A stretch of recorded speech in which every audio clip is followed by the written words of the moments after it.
నమస్తే అండి, నేను డాక్టర్ సౌజన్య, సమన్వి హాస్పిటల్ రాజమండ్రి. ఈ పేషెంట్ మనకి దేవరపల్లి నుంచి వచ్చారు. కంప్లైంట్ ఏంటంటే సివియర్ బ్లీడింగ్తో వచ్చారు. సో ఇంకా క్లాట్స్, సివియర్ పెయిన్తో వచ్చారు.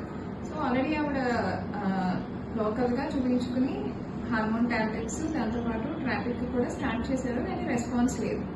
సో ఇంకా బ్లీడింగ్ తగ్గలేదు, పెయిన్ కూడా అలా ఉంటే మన దగ్గరకు వచ్చారు.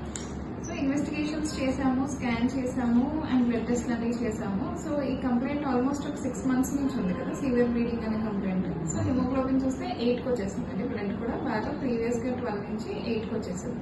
అండ్ స్కాన్ చూస్తే ఆమెకి ఎడినోమయోసిస్, అంటే లోపల గర్భసంచికి కంతుంది. సో ఆల్మోస్ట్ గర్భసంచి ఒక 10 centimeter సైజ్ వరకు పెరిగింది అన్నమాట.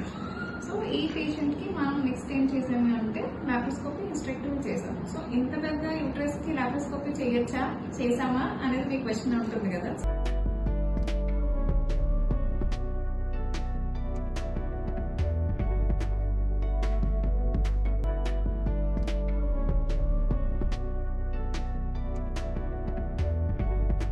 పేషెంట్ వితిన్ 6 hours లోనే లిక్విడ్ ఓరల్ స్టార్ట్ చేశారు.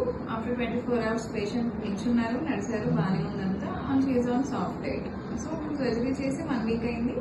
Patient is fine.